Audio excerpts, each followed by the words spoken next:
Integrals exercise 7.6 के इस video में हम क्वेश्चन नंबर सेकंड, थर्ड और फोर्थ सॉल्व करेंगे, क्योंकि हमने क्वेश्चन नंबर फर्स्ट को बेसिक्स फॉर एक्सरसाइज 7.6 के वीडियो में ही सॉल्व कर दिया था। तो इसलिए हम क्वेश्चन नंबर सेकंड से शुरू करते हैं इस वीडियो को। क्वेश्चन नंबर सेकंड में जो फंक्शन है x इंटू साइन 3x, इसका इंटीग्रल फाइंड आउट करना है x के रिस्पेक्ट। इसमें हम पार्ट्स मेथड का उपयोग करेंगे, क्योंकि बेसिक्स फॉर एक्सरसाइज 7.6 के वीडियो में मैंने आपको बताया था कि इसमें दो फंक्शनों का गुणनफल होता है या दो फंक्शनों का प्रोडक्ट होता है ये। तो इसमें हम फॉर्मूला यूज करते हैं। अगर मान लीजिए पहला फंक्शन f ऑफ x है और दूसरा फंक्शन g ऑफ x है और इसका इंटीग्रल x के रिस्पेक्ट में करना है, तो इसके लिए हम फॉर्मूला यूज करते हैं।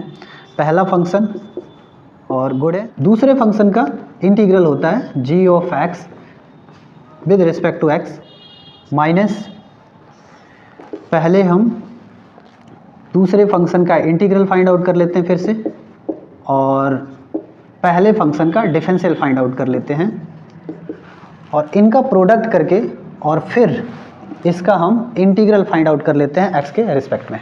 ठीक है, तो ये हमारा फॉर्मूला, इसी फॉर्मूले के बेसिस पे हम इसको करेंगे। अब हमें इस तरह के फंक्शन में ये तय करना होता है कि कौन सा पहला फंक्शन है और कौन सा दूसरा फंक्शन है। तो इसके लिए हमने आपको फॉर्मूला बताया है आइलेट का। आइलेट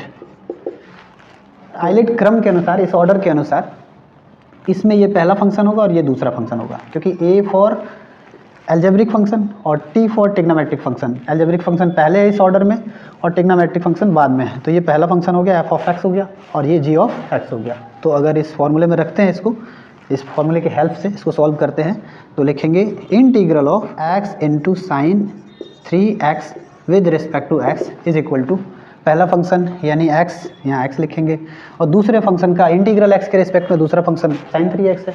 साइन 3x का इंटीग्रल होगा -1/3 cos 3x।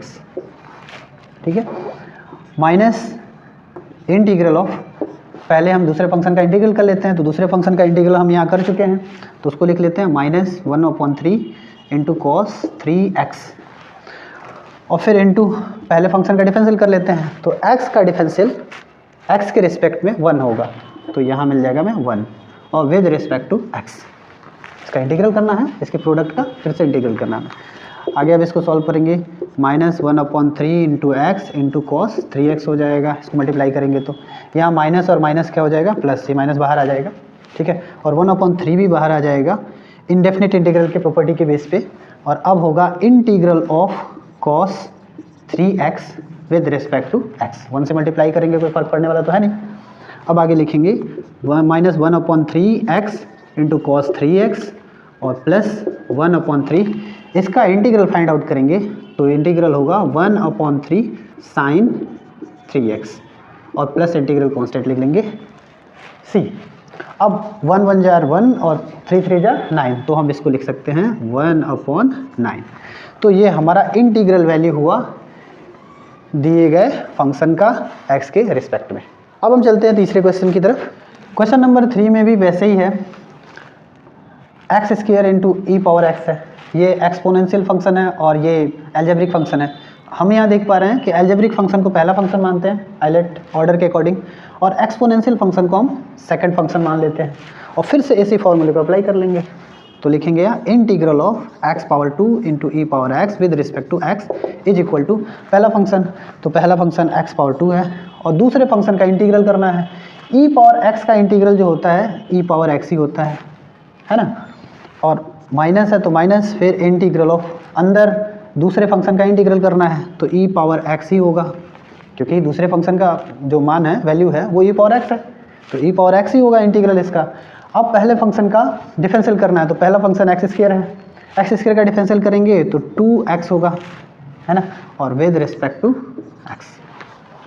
अब आगे इसको लिखेंगे x⁻2 ई पावर x माइनस, ये 2 कांस्टेंट है तो ये बाहर आ जाएगा, 2 into integral of E power x into x। ये ठीक वैसे ही हो गया जैसे पहले था, बस यहाँ x⁻2 था, यहाँ x⁻1 है, तो फिर से इसका हमें इंटीग्रल फाइंड आउट करना पड़ेगा, पहला फंक्शन गुणे दूसरा फंक्शन, है ना।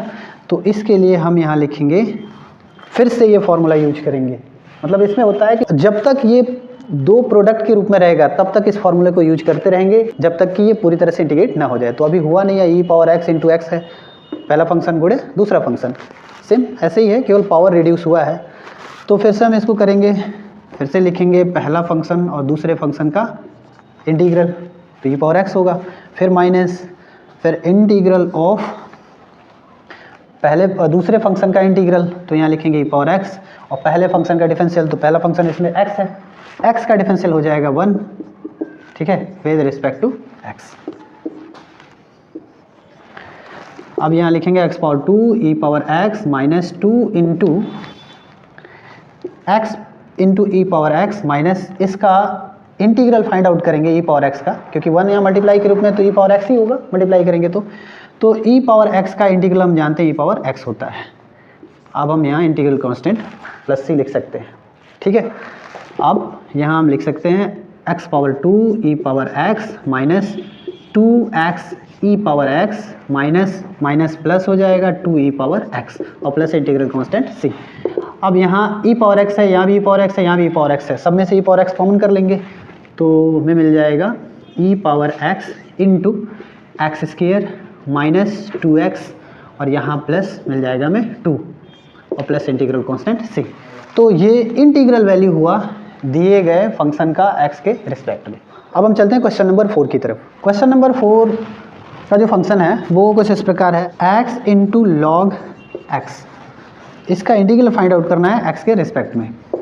तो अब हम देखते हैं इसमें पहला फंक्शन कौन है, दूसरा फंक्शन कौन है। आइलेट ऑर्डर से पूछते हैं। आइलेट ऑर्डर हमें ये बताता है कि लॉगरिदमिक पहले है और अलजेब्रिक बाद में है, यानी कि पहला फंक्शन यहाँ लॉगरिदमिक फंक्शन होगा, लॉग एक्स होगा, और दूसरा फंक्शन x होगा जो कि एक अलजेब्रिक फंक्शन है। तो अब यहाँ इस फॉर्मूले के अप्लाई करते हैं। फॉर्मूला अप्लाई करेंगे तो यहाँ पहला फंक्शन और गुणे दूसरे फंक्शन का इंटीग्रल, तो x का इंटीग्रल करेंगे तो एक्स स्क्वायर बाई 2 होगा, है ना, माइनस फिर से हम लिखेंगे इंटीग्रल, अब दूसरे फंक्शन का इंटीग्रल करेंगे यानी g ऑफ x का, तो g ऑफ x का वैल्यू जो है x है, तो x का इंटीग्रल हो जाएगा एक्स स्क्वायर अपॉन 2। अब डिफरेंशियल करते हैं हम पहले फंक्शन का, पहले फंक्शन का डिफरेंशियल, तो पहला फंक्शन log x हमने माना है यहाँ पे, तो log x का डिफरेंशियल हो जाएगा 1 upon x with respect to x। यहाँ लिख लेते हैं x से x कैंसिल हो जाएगा, एक x बच जाएगा, x अपॉन 2 होगा।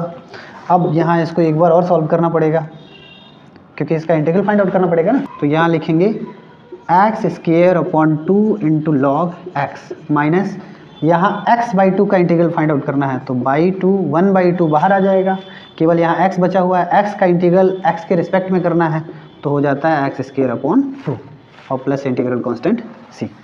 अब यहाँ हम चाहें तो दोनों ही पदों से एक्स स्क्वायर कॉमन ले सकते हैं, यहाँ हम लिख सकते हैं x square upon 2 into log x minus 1 upon 2 plus integral constant c। हम चाहें तो दोनों ही पदों से फिर से 1 बाई 2 कॉमन लिख लेंगे तो यहाँ 2 हो जाएगा और यहाँ 1 हो जाएगा। चाहें तो आंसर को इस रूप में भी लिख सकते हैं 1 एक्स स्क्वायर अपॉन 4 करके, है ना, कॉमन नहीं भी लेंगे या कॉमन ले भी सकते हैं, इन दोनों में से ये दोनों ही आंसर इक्वल है, इक्विवेलेंट है। तो ये इंटीग्रल वैल्यू हुआ दिए गए फंक्शन का x के रिस्पेक्ट में। इस वीडियो में इतना ही, मिलते हैं अगले वीडियो में बाकी के क्वेश्चंस के साथ। तब तक वीडियो देखते रहिए, लाइक शेयर करते रहिए। वीडियो देखने के लिए धन्यवाद।